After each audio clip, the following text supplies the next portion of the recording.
Salve! Iniciamos então hoje o nosso curso de patrística, a teologia a partir dos padres da igreja.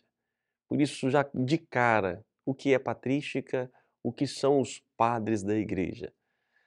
É sobre isso a introdução de hoje, para poder mergulhar e aprofundar um pouco mais de nosso conhecimento.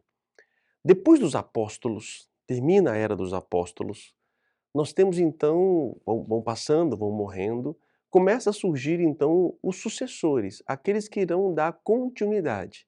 Este nós chamamos o período que inicia a patrística. Ela tem um início, um marco inicial e um marco final. Então ela inicia com uma grande obra, que é a Didaqué. Vamos também falar sobre ela. A Didaqué então é o marco inicial, que foi escrita mais ou menos pelo ano 90. É o mesmo período em que está sendo escrito o Apocalipse. Então está passando a Era dos Apóstolos, está iniciando então o tempo dos sucessores. Nós temos então a obra de Didaqué, que é o marco inicial da patrística. Padres da igreja, ou pais, são aqueles que estão na origem da comunidade, da igreja. Agora, eu sou padre da igreja? Sou, mas eu não sou o padre da igreja. Existe o padre da igreja, os padres da igreja, como um momento histórico. E vamos falar sobre isso hoje, as características. São aqueles que viveram num determinado tempo. Eu, como padre da igreja, pertenço a essa igreja. Mas os pais, os fundadores, nós chamamos isso, padres, que podem ser bispos, foram padres, foram até leigos. Pessoas que estiveram na origem, né, nos fundamentos da fé católica, a fé cristã. Então, a Didaqué é a primeira obra. Podemos então ter características, 5 características. Primeira delas, doutrina ortodoxa. Doutrina, sabemos o que é. Ortodoxa. Orto, reta. Doxa, doutrina. Então, são aqueles que têm uma reta doutrina. É uma característica fundamental dos padres da igreja, uma reta doutrina. Por um lado, houve padres que disseram coisas que não entrou na doutrina da igreja. E eles são considerados padres da igreja? Sim. Até o momento que a igreja não definiu o seu dogma, não fechou, não proclamou, os que falam antes não estão errados. Então, para vocês terem ideia, o primeiro concílio da igreja em 325. A gente vai falar mais para frente sobre isso. Ali está uma definição dogmática.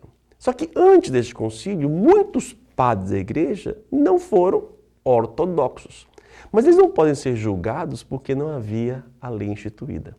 Então, primeira característica dos padres da igreja, ortodoxia. Segunda característica, santidade de vida. São homens reconhecidos pelo realmente um Espírito de Deus que os inspirou a fazer e a escrever tais situações. Terceira, antiguidade na história da igreja. Aqui é um ponto fundamental que eu, como padre, não posso ser padre da igreja por causa disso. Eles estão num tempo histórico. Então, o padre da igreja, a patrística, está num período determinado, que vamos dizer qual é esse período. Então, quem pertence a esse grupo, que tem uma ortodoxia, que tem uma santidade de vida, ele pode ser um padre da igreja. Quarta característica dos padres da igreja, a aprovação da igreja.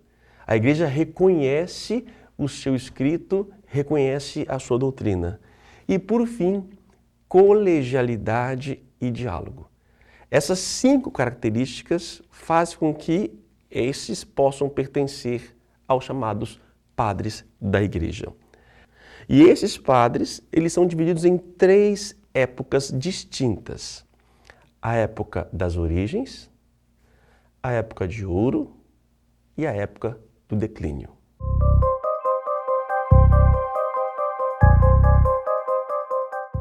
Vai dos apóstolos, terminando os apóstolos, da Didaqué, até 325, o Concílio de Nicéia. Então, esses períodos importantes da igreja são aqueles momentos assim, chamamos de padres apostólicos e também padres apologistas.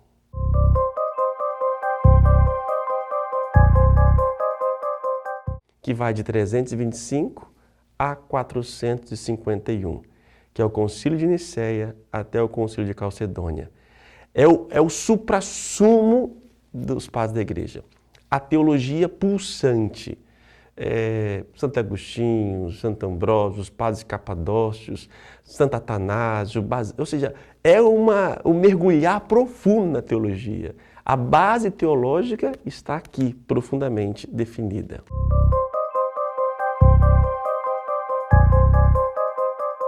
Depois de Calcedônia, 451, começa um período assim, até... Aí depende, no Oriente e no Ocidente. No Oriente nós temos aqui Isidoro de Sevilha ou Gregório Magno, no século VII. Mas no Ocidente vai um século a mais, com São João Damasceno. São João Damasceno, que faz a conclusão do período da patrística. Então nós vamos dizer, patrística, pais da Igreja, está depois dos apóstolos, do ano 90, mais ou menos, que é a Didaqué, até o século VII ou VIII. Sétimo no Oriente, no Ocidente. Oitavo no Oriente. Este é o período da patrística. Aqui, meus irmãos, aqui está definido o credo, os principais dogmas do cristianismo, quase todos estão ali. É Mariologia, Cristologia, Pneumatologia, tudo o que você pensar de teologia, a base, a fundamentação está ali. Nós temos aqui, neste período, a ascensão e a queda do Império Romano. Nós temos aqui a questão de morais e costumes daquela época. Do ponto de vista moral, a sociedade tem graves problemas, como o escravagismo, a libertinagem dos costumes e uma diversificação de classes sociais e de grupos de poder. A religião era livre, mas havia perseguição às religiões instituídas. A primeira fase, os imperadores notaram que o cristianismo era nocivo. Temos o período em que o cristão é perseguido, a gente vai falar sobre as perseguições no curso, os motivos da perseguição. Tem um período que é da liberdade de culto, Constantino.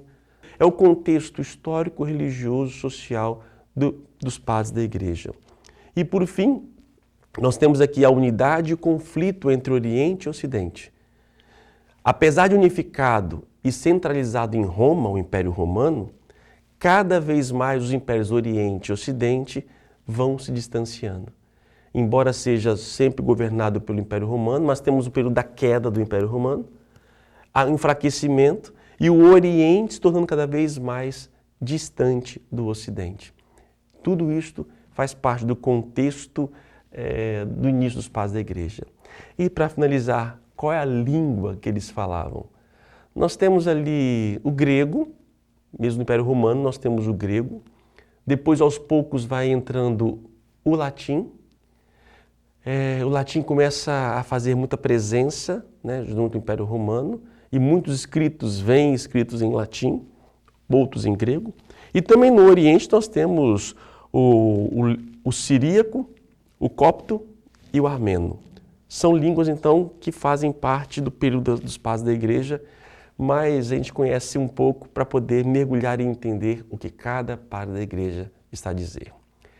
Hoje ficamos na introdução, então buscamos entender um pouco o conjunto, o conceito, o que são os padres da Igreja, o que caracteriza cada um deles, qual é a época, em que contexto eles estão, para a gente começar então a partir da próxima aula, entrar, provavelmente dito, nos padres da Igreja, na obra da Didaqué. Continue conosco. Lembrando que esse nosso programa aqui, tudo aqui, tem uma apostila, você pode ter acesso a ela. Deus abençoe.